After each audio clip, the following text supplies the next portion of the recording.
Okay, Cecilia DeRose and Squext. Cecilia Dick was my maiden name. My father and mother was Amelia and Matthew Dick from Escat, Alkali, and my dad's father was Dick Johnson, and my mom's dad was Joe Smith. And we grew up in the meadows mostly. We came down to Alkali, Escat on holidays and big days, and big, like Christmas and Easter and all that stuff. We'd come down from the meadow. Otherwise, my dad worked everywhere, haying and hay contracting. We grew up mostly in meadows and in a tent all summer, and rode horses. That was our only travel. And helped my dad hay, and then I started school at the St. Joseph's Mission when I was 7, and left there when I was 16. They either took you you went to school no matter how old you were. You left when you were grade 8, so 16 or grade 8, whatever came first, and then they booted you out. And then that was my grown-up days, and we spoke Shuswap only, mostly, very little English. I didn't know any English at all when I went to school, just yes and no and a few little things, because my brother and sister went ahead of me, so they just learned very little. So I knew very little English before I went to school. And then that was my younger days. Anyway, my name's Jean William. I'm from Tlachel, but the real name is Secwepemctsín. Today we call it the Williams Lake Indian Band. I was born and raised there. My parents are Anastasia Wycott and Frank Sandy. I was raised by my grandparents, old Tommy Wycott Sr. and Felissa Grouse Paul, and then Wycott. I grew up around sugarcane, and we just traveled around our meadows. We camped wherever we were haying. We camped wherever we were going fishing. We camped up in the meadows, and we did a lot of our hunting in the meadows, and when we were down at the reserve we did a lot of haying.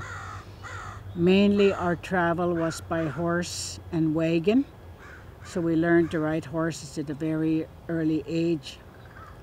I started school when I was 7 years old, and I was at the mission till I think I was 16, and then from there I went to Prince George and finished my education there.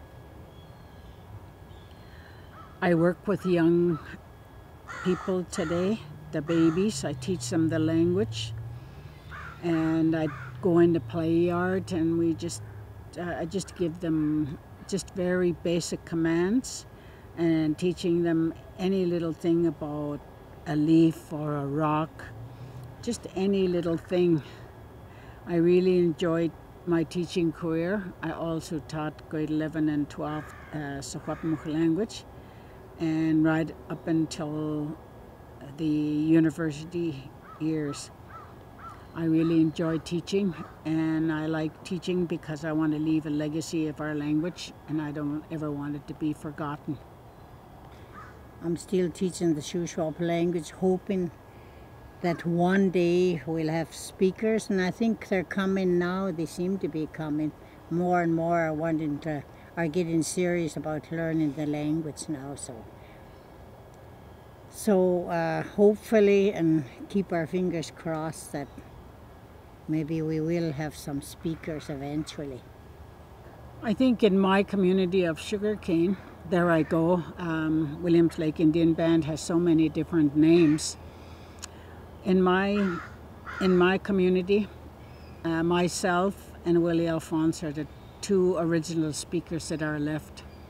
We do have community members who will understand the language but do not speak. That's how in crisis our Shuswap language is in my community. I retired in the year 2000 from the school district, and because I believe that I can still offer my services to the young people and anyone that's willing to learn the language, and I will continue to do this until I can't do it anymore. We're in crisis.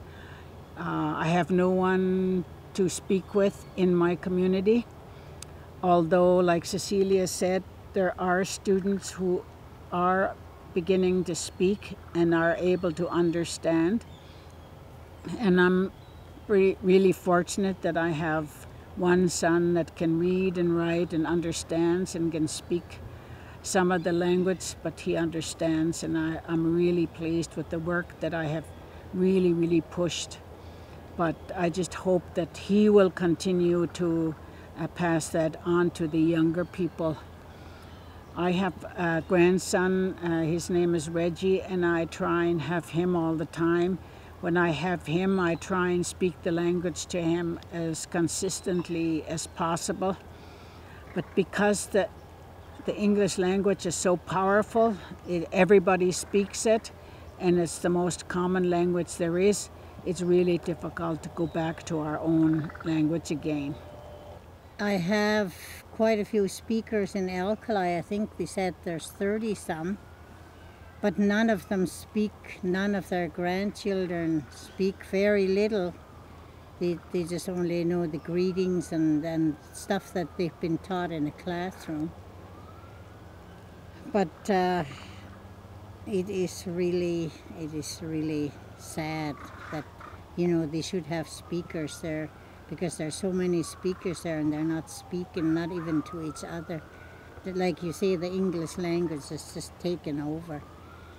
And like my grandson, like Jeannie says with her little one, which is really, she's luckier than I am, because he's only 2 and mine is 10, but I still speak to him in Shuswap. So that's just going to be just here and there, just hit and miss Shuswap, and that's the way it's going to be.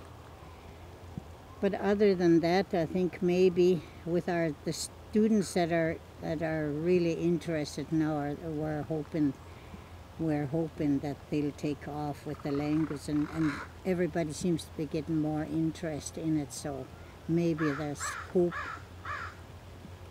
But it'll never be the right pronunciation. We'll lose the real pronunciation, but we'll just have a language of their own, sort of.